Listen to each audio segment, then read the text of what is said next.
All right, let's just get right into it. If you were online at all in 2022, you remember this. One show didn't just get people talking. It felt like it took over the entire internet. I am, of course, talking about Kin Porsche, the Thai series that went from being this highly anticipated drama to a full-blown global pop culture moment. Seriously, it wasn't just a show people watched, it was an event. But hey, maybe you missed it. And if you did, you're probably asking, okay, so what was all the hype about, right? How on earth did one series get millions of people so invested, completely dominate social media for weeks on end, and basically rewrite the rules for an entire genre? Well, that is exactly what we are about to break down. So to really get the Kin Porsche effect, you gotta understand the world it stepped into. The boys' love genre, or BL, had a certain reputation, a lot of familiar tropes. Well, Kin Porsche didn't just think outside the box. It blew the box up and built a skyscraper in its place. And you could feel the difference right away. I mean, forget the usual high school hallways. We were thrown into this gritty, high-stakes mafia war that looked and felt like a blockbuster movie. The characters weren't kids. They were complex, messy adults, dealing with actual life-and-death situations. And maybe most importantly, their queerness was just a fact. It was part of who they were, not the problem they had to solve, which was a huge, huge step forward. Now, at the very heart of all this action and ambition is a romance that is, well, let's just say it's explosive. It's the story of a powerful mafia heir and the super charismatic bartender who gets pulled into his world as a bodyguard. And the whole story is powered by how wildly different these two guys are. On one side, you've got Kin. He's calculated, he's powerful, he was born into this world of violence and crazy luxury. And on the other side, you've got Porsche. He's fiercely independent, a former martial arts champ who's drowning in debt and just trying to give his little brother a decent life. So when these two worlds collide, it is not just sparks that fly, it's bullets. And their relationship isn't some slow, gentle burn. No, this thing is forged in fire. It literally starts with a back alley chase, which leads to a life-or-death job offer. Trust isn't just given, it's earned, when Porsche literally takes a bullet for Kin. Their bond gets cemented when they're kidnapped and have to survive in the jungle chained together.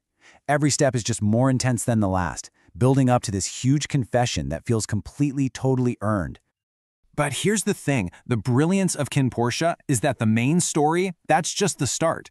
The series also gives us two completely unforgettable side couples, and their storylines are just as gripping, just as complex, and, in one case, incredibly controversial. Let's just start with the one that had the entire fandom at war for weeks. Vegas and Pete. I swear, just seeing their names on the screen brings up a whole flood of complicated feelings. Okay, this is not your typical sweet romance. It kicks off with kidnapping and torture. Pete is Kin's head bodyguard, super loyal. Vegas is Kin's sadistic, manipulative cousin. But out of that absolutely brutal beginning, something incredibly twisted starts to grow. It's this toxic, dangerous attraction that forces both of them and us, the audience, to look for these tiny glimmers of humanity in the absolute darkest of places. Their bond is literally forged in trauma, and that's what makes them one of the most controversial and yet somehow most beloved pairings in the entire show. And then, to give you complete emotional whiplash, we have Kin and Porsche. If Vegas and Pete were a raging forest fire, these two were like a sweet song that ends on a really, really heartbreakingly sour note. This whole story starts out like a fan's dream come true. You have Porsche, Porsche's sweet, innocent younger brother, who worships this pop star named Wick.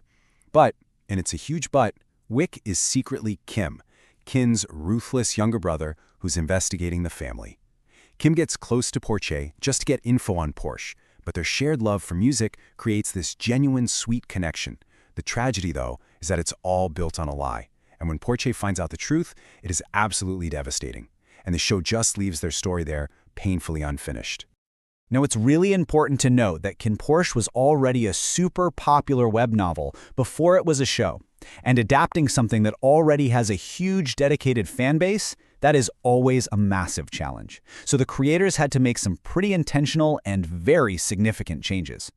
So, what did they change? Well, for one, they took the novel's version of Kin, who was a lot more possessive, kind of a walking red flag, and they gave him way more emotional vulnerability. They also took the Vegas and Pete dynamic, which was incredibly explicit in the novel, and while it's still super toxic in the show, they pulled back on some of the most graphic elements. Overall, it just created a softer, more character-focused story. Oh, and they made one massive plot change. Porsche's mother, who is dead in the novel, is now alive.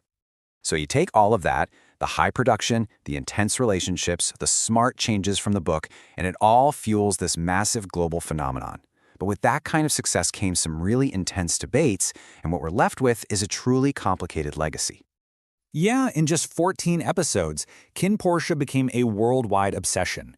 I mean, every time a new episode dropped, it would be trending #1 on social media globally. The scale of its reach was just something the BL industry had rarely, if ever, seen before. But the fan reaction, while it was overwhelmingly positive, it wasn't a monolith. You see that the vast majority of people were raving about the incredible production quality and the insane chemistry between the actors. But a pretty significant chunk of the conversation, about 20%, was focused on the toxic relationships, asking some tough questions about whether the show was glamorizing some really dangerous behavior. Regardless of those debates, its impact on the industry itself is just undeniable. It proved, without a doubt, that a BL series could have the budget, the scale, and the storytelling ambition of a major mainstream hit. It really opened the door for a whole new kind of content with real global appeal. Which leaves us with this big question, right? Was Kin Porsche a revolutionary game changer that pushed its genre to incredible new heights? Or was it this beautifully shot package that maybe glamorized some dangerous, toxic relationships? The truth, like it usually is probably sitting somewhere complicated in the middle. And that debate is exactly what continues to define this show's incredible legacy. So what do you think? Where do you land on it all? Let us know your take in the comments. And hey, if you had fun with this breakdown, make sure to subscribe for more explainers just like this one. Thanks for hanging out, and we'll catch you on the next one.